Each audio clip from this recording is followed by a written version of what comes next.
Okay, hockey fans, we're back. Thanks for coming back and tuning back in to Ducks Hockey and More. And if you're visiting for the first time and you come across this and you want to watch it, of course, I've got a lot of good content coming out all the time. So please go down and subscribe. That way you can catch all my latest stuff. I try to do it on a daily because there's lots of hockey to talk about. So, hey, today, it's Sunday, October 23rd. It's snowing outside. I'm really stoked. I want to talk about, look, I've been diving deep into some of these trade rumors I've been reading. Keep in mind, don't take any stock in these things I talk about because they're just rumors. But I want to dive deep into some. And I want to talk about the games on, Saturday, and then a few games today that we'll talk about. See you in a sec.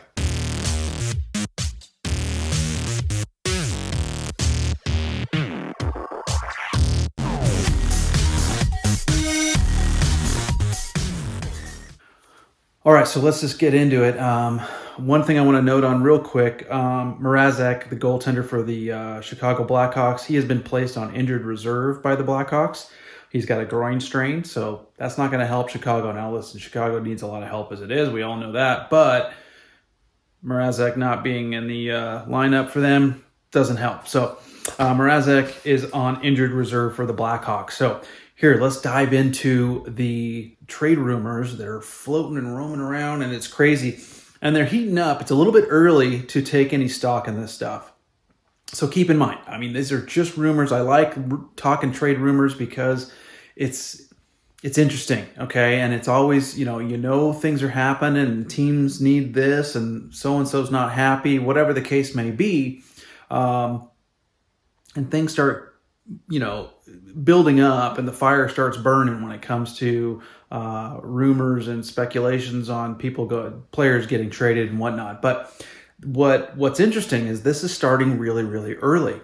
Obviously, we've got some teams in the NHL right now that aren't playing all that well, and they're off to really bad starts. Keep in mind, it is really, really early. These things can turn around in a heartbeat. Hopefully they will for a lot of these teams, but there's a lot of teams that were expected to do very well, not horrible, especially out of the gate, that aren't doing that. And so here we go. We're going to dive into it real quick. I want to talk Maple Leafs, okay? Toronto Maple Leafs. You guys are doing well. You won last night. Goaltending's an issue right now, although you did have a good outing by your goalie, because obviously Matt Murray is out injured. But Samsonov did really well in net, got the win for you guys. But Nick Robertson, this young player that looked really good in preseason, scored a couple of goals after you guys brought him up a couple games ago, scored a couple of goals after being brought back up, is possible trade bait. Okay, I'm reading stuff where Robertson, okay, Toronto may use Robertson, this young gun, because who do they really need Robertson? They've got the top six all dialed in, right? So maybe Robertson's somebody who showed that he could put the puck in the net. He's showcasing his skills and his ability. Maybe Toronto moves him. Maybe that Chychrun trade and those rumors there, Robertson gets thrown into that. Maybe Robertson gets shipped to Arizona. I don't know. We know Muzzin's not going to be a factor, really. I mean, his concussion history and everything else and what's going on, I have a feeling that Muzzin's just going to be done. I really do. But that's an interesting scenario. Robertson going to Arizona for Jacob Chychrun.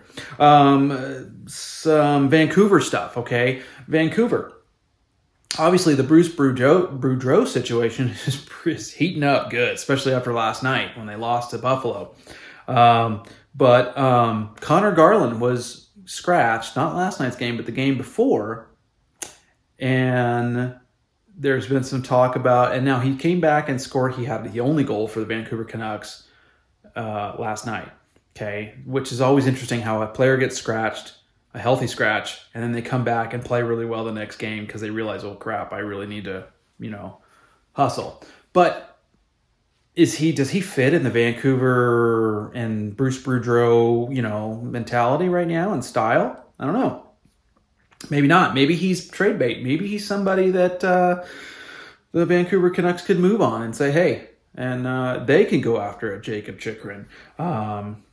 There's some talk out there with the Vancouver Canucks being connected to Carolina for Ethan Bear, a defenseman. It's pretty well known that the Vancouver Canucks need a defenseman. They need somebody. They need some more experience and a point producer on the blue line. They really do. Maybe that's part of what's missing with them. I mean, that's just a part of it. But Vancouver, Ethan Bear, Carolina, Jacob Chikrin, Arizona. Who knows? I've heard talk of Vancouver being in the mix with the Anaheim Ducks. Anaheim Ducks have a lot of free defensemen that maybe they would want to get involved with. You've got Shattenkirk, Klingberg, and Kulikov. 3 right there. So anyways, Vancouver Canucks, Connor Garland, what's going on there?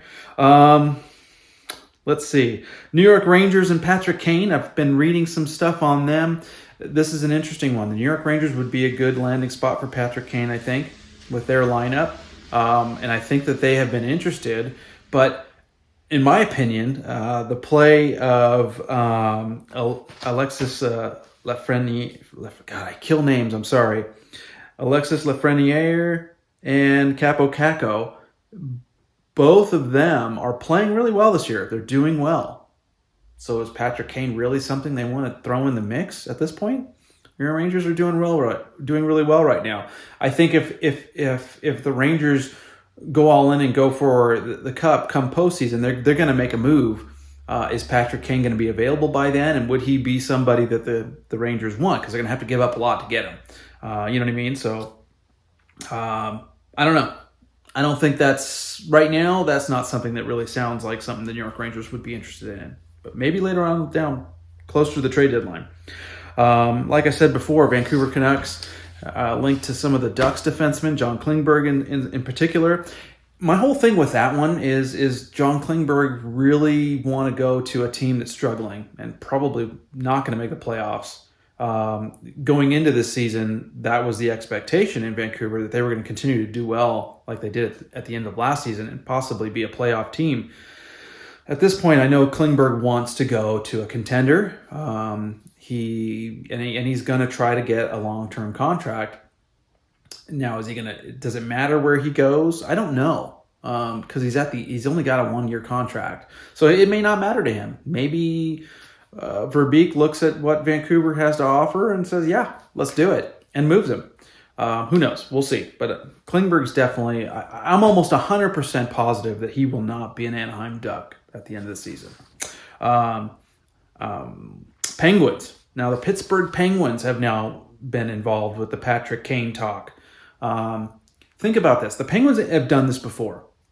It's almost like on a yearly basis. They get in, playoffs are coming, they know they're going to go, trade deadline comes along, and they make a move to get some firepower in the lineup, some added firepower into the lineup to make that push, right?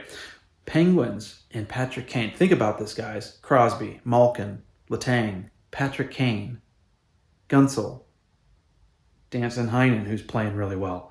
Talk about some firepower. That team is already off to a great start, and they have some juggernaut players in terms of point production and abilities and skills. Add Patrick Kane to that. Wow.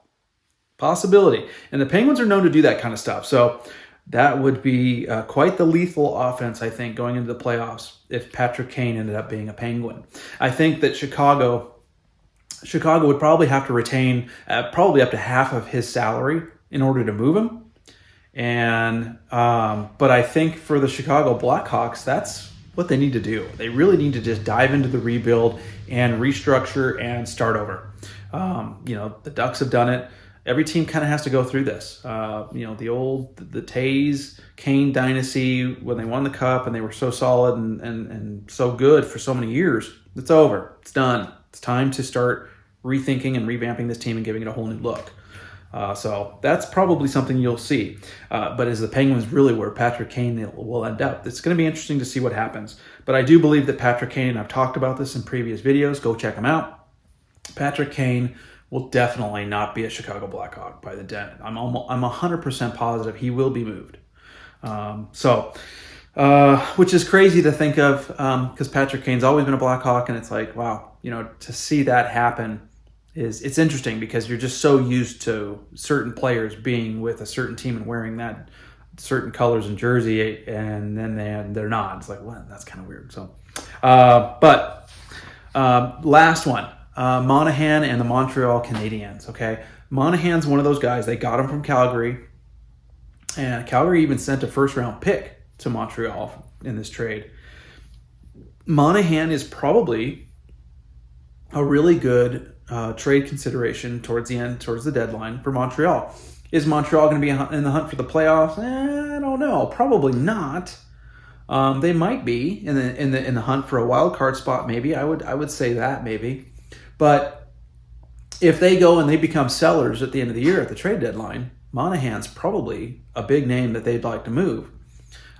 You move Monahan to a team and probably get another first rounder for him from whoever wants him. So that would help their young core and prospect pool to just get better and better. The Ducks have done a really good job at doing that. And I know that because I'm a Ducks fan and I watch and keep on top of that stuff with them, but they've done a really good job at that. And they're going to do it again this year. You watch. Verbeek wants to build a really good, solid, young team, and he is in the midst of that, and he's going to make it happen. And I'm really excited for that. So, hey, those are all the rumors running around that I thought would be fun to talk about. Keep in mind, again, these are rumors. There's nothing that says that this is going to happen. And I'm not saying it's going to happen. It's just stuff I like to talk about because it's interesting to hear that certain players go on certain teams. And then, hey, I like to hear from you guys. Tell me what you think. Comment below. I want to know, where do you think Patrick Kane will end up? Where do you think a John Klingberg might end up? Monahan, Jacob Chikrin, all these players. Comment below. Let me know. I'll respond. We'll talk about it. Hey, listen, yesterday, Saturday, there was a ton of games, okay? Ton of games. I think today there's like 6. But yesterday there was a ton. I'm going to go through them really quick. So here we go. Saturday's games. Boston beat the Wild 4-3. This one into overtime, okay? But, dude, the Minnesota Wild, there's another one of those teams. Why are they playing so bad? What's going on in Minnesota? Defense and goaltending right now. I know they can put the puck in the net, but they can't keep it out. Another loss for them. They at least got a point. Devils 2, Sharks 1. Another loss for the San Jose Sharks. What can you say? Devils squeaked one out there. They're starting to play better. They're getting some wins. Blues over the Oilers, 2-0, everybody. Blues are now 3-0. Bennington had a shutout against the high-powered, high-flying Oilers. So there's something's going on in oil country. What is it? This is something I'm probably going to talk about in a future video. What's going on with the Edmonton Oilers? I don't understand. It's really weird. I don't know. I gotta dive into it and do my research, kind of look and put my perspective on it. But something's going on in Edmonton, and we're going to talk about it in a future video. But Oilers lose again. This time they got shut out. Hey, the Ottawa Senators are looking pretty good. They beat the Coyotes, which isn't a hard thing to do. They beat them 6-2. Coyotes were outshot by the Sens, outplayed. Another loss for the Coyotes. What do you say to that? Typical. Toronto. Hey, you guys got a win over the Jets, 4-1. Go Toronto. Tavares had 2 goals in that game. He's looking good, and Samsonov looked good in net. So that's good. You guys need this. Remember, the Matt Murray situation, goaltending has to step up for you guys to win and continue to stay with everybody else. That's been a big thing with me. So we'll see if they can continue to ride some decent goaltending from these guys. So if they can, at least are in good shape, I think. It's all up to their goaltending. Next game, the Dallas Stars. I know they've got their first loss the last game they had, but they're off right back at it. Here go the Stars again, 5-2 over Montreal. Pavelski had a hat trick. And Ottinger in net, man, that kid is good. Dallas has got a winner in Ottinger. They're playing really well, 5-2. They got another win, Stars. Caps, the Washington Capitals beat the Los Angeles Kings. Yes, I like to see that. Kings have lost a few in a row now, so I like to see that. But I know they'll rebound, and they'll start playing well again. The Kings are a good team. But they lost 4-3 to the Capitals. The Capitals got all their goals in the third period. They were down, and they got 4 goals in the third, ended up winning the game. That's great. What a comeback there. Tampa Bay beat the Islanders 5-3. Hagel had a goal and an assist, and Corey Perry, one of my favorite players, had a goal. And Brian Elliott was in net for Tampa. Pittsburgh, they're continuing to roll, people. Pittsburgh looks good. They beat the Columbus Blue Jackets 6-3. They doubled them up. Crosby had a 3-point night. And Heinen had a couple of goals in that. Danton Heinen, he had a couple of goals in that game. That was one of those players that when the Ducks didn't keep him around and let him go, I was kind of upset about that. I like Danton Heinen. He's a good, solid player. Philadelphia Flyers. What can you say about Tortorella's Flyers right now? Are they going to continue to do this, people? I'm serious. Flyers fans are dancing in the streets with what this team's doing right now. They won again. They beat the Nashville Predators 3-1. They're just flying right now. The Flyers are flying high. So another video that I might touch on, and maybe I'll do it with the Oiler one, is the Nashville Predators. Here's a team that has a lot of firepower up and down the line. They've got a great defense. They've got a great goaltender. What the heck's happening in Nashville? Why aren't they putting it together? I don't know. That's one we got to dive into and figure out. Predators are struggling. Sabres 5, Canucks 1. They got beat. The Vancouver Canucks. What is going on in Vancouver? Bruce Boudreau. He's kind of like the Dallas Eakins for me right now. I don't know what's going on. And I've always liked Bruce Boudreau. But something's going on. Is it Boudreau? Is it the team, the players? I don't know. I don't know, but something's going to change because, I was watching clips of Vancouver fans getting up and just walking out before the game's over. They were like, you know what, screw this, we're done. They were throwing things on the ice towards the end of the game. Vancouver fans are pissed, and they have every right to be. Panic button, Vancouver, panic button. What's going on in Vancouver? Anyway, so they lose again. Buffalo looks good. They keep winning.